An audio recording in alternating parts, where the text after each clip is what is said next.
Good afternoon, students.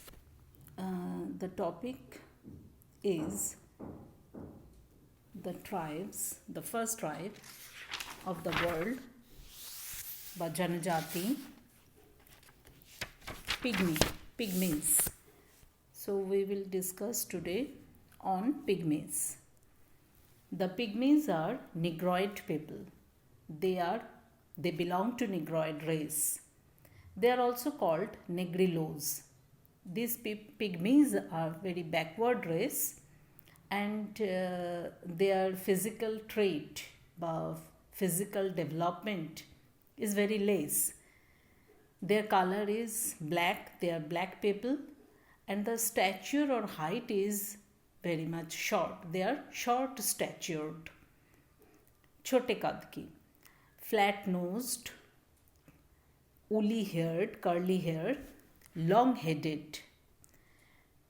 They are called bony but dwarf. They belong to dwarf race.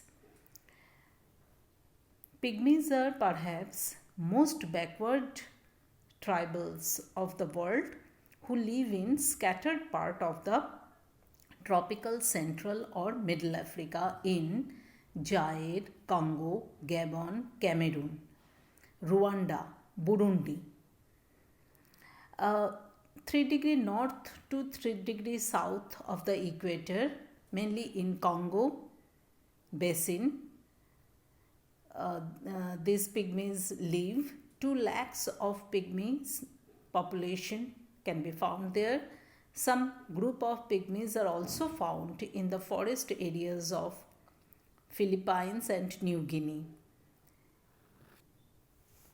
They are found in equatorial area in where there is high temperature,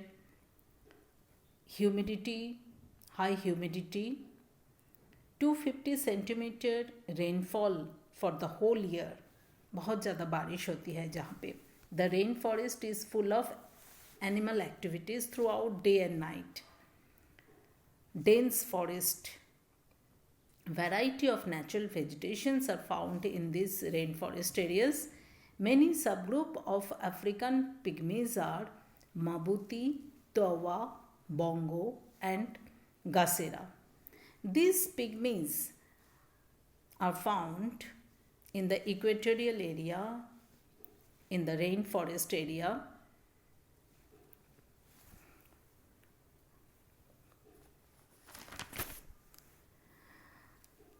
The pygmies are efficient hunters. They use poisoned arrows for hunting birds and animals. They use these tools for their hunting. Pygmies are mainly food gatherers and hunters. They depend mainly on vegetable food, meat and fish. Main occupation is food gathering, collection of fruits, vegetables and fishing. What type of cloth they wear? The climate of Congo basin is quite warm and damp. गर्मी है, humidity भी ज़्यादा है, बारिश ज़्यादा होता है. So pygmies to live without clothes, mainly without clothes. Only they wear bark strip. They have few and simple tools. They use wooden bow and arrow. They are not settled anywhere. They are always roaming and migrating from one place to another in a group. They live in a temporary huts. Those are called jhopri. They live usually in groups. Social unit is the band of 20 or more persons. They spend a nomadic life. They move about the forest and live in temporary camps. What type of trade they do? Pygmies live in a symbiotic relationship with the neighboring sedentary farmers named Bantus, with whom they exchange goods. Pygmies give the animal meat to the people who used to do agriculture. Those people are Bantus mainly. Bantus give the food crops to pygmies in exchange of meat, and it is a silent trade.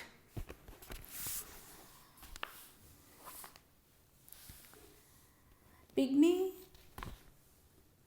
जनजाति के लोग मुख्यतः संग्रहण, आखेट तथा मत्स्यायन पर निर्भर करते हैं। ये सामान्यतः शाकाहारी भोजन करते हैं और जंगलों से फल एवं अन्य खाद्य पदार्थ एकत्रित करके उसका सेवन करते हैं। आखेट के लिए व कलेक्शन के लिए, फूड गैदरिंग के लिए ये लोग विषैले तीरों का मतलब पॉइजन्ड एरोज का प्रयोग करते हैं और सामान्यतया छोटे छोटे पशुओं को मारते हैं। ये नहीं है जो बड़े बड़े पशु मारते हैं, ये लोग छोटे एनिमल्स को मारते हैं। इनके मुख्य शिकार जो है छिपकली, गिलहरी, चूहा तथा कभी कभी जंगली सुअर एवं बांदर होते हैं। ये शेर, चीते, तेंदुए, हाथी आदि का शिकार नहीं करते, बड़े एनिमल्स की शिकार नहीं करते। वस्त्रों व क्लोथ के लिए मैंने अभी कहा था they were very few clothes, but they live without clothes because of the climatic conditions. उष्ण एवं आर्द्र जलवायु में रहने के कारण इन्हें वस्त्रों की आवश्यकता नहीं होती और ये लोग प्रायः नग्न ही घूमते रहते हैं। कभी कभी कमर के गिर्द पैरों के छाल व बार्क स्ट्रिप लपेट लेते हैं। पिग्मी के उपकरण बड़े कम एवं साधारण होते हैं। ये आग में सख्त किए बांस का ब्लेड सा बनाते हैं जो साधारण बांस को काट सकता है। इसका प्रयोग अन्य उपकरण बनाने के लिए किया जाता है। ये बड़े निपुण आखेटक होते हैं और आखेट के लिए लकड़ी के धनुष बाण का प्रयोग करते हैं। ये जमीन में खड्डा खोदने के लिए छड़ियों तथा लकड़ी को चीरने के लिए पत्थर का प्रयोग करते हैं। बांस की ट्यूबों का प्रयोग पानी पीने के लिए किया जाता है। आवास के लिए पिग्मी मुख्य रूप से शिकार, फल तथा वन्य पदार्थों की खोज में घूमकर जीवन व्यतीत करते हैं और स्थायी आवास का निर्माण नहीं कर पाते। टेम्पररीली रहते हैं कहीं पे एक हट्स बना के या कैंप बना के। सामान्यतः ये लगभग 20 व्यक्ति के झुंड के रूप में इकट्ठा घूमते हैं और अस्थायी झोपड़ियाँ बनाती हैं, टेम्पररी झोपड़ी बनाते हैं। ये झोपड़ियाँ पेड़ों की टहनियों एवं पत्तों की बनी होती है। इनका आकार एवं द्वार छोटा होता है और इन्हें पेड़ों पर बनाया जाता है। जंतु जानवर से अपने आप को बारिश से रक्षा करने के लिए पेड़ों के ऊपर बनाया जाता है। ट्रेड व व्यापार इनकी मुख्य तो क्या है? पिग्मी अपने निकटवर्ती बांटूस किसानों से, बांटूस जो जनजाति हैं वो मेनली किसान है, एग्रीकल्चरिस्ट है। तो पिग्मी क्या करते हैं, अपने निकटवर्ती बांटूस किसानों से व्यापारिक संबंध बनाए रखते हैं। ये स्थानबद्ध कृषि करते हैं। पिग्मी रात्रि के समय इन किसानों के पास जाते हैं और जानवरों का मांस पेड़ों के पत्ते में लपेटकर उन्हें दे देते हैं। अगली सुबह इन्हें उस मांस के बदले में अनाज अथवा अन्य कृषि उपजें प्राप्त हो जाती हैं। ये एक दूसरे की भाषा नहीं जानते और आपस में बातचीत किए बिना ही व्यापार करते हैं। इस कारण से इसे एक मूक व्यापार व साइलेंट ट्रेड कहा जाता है।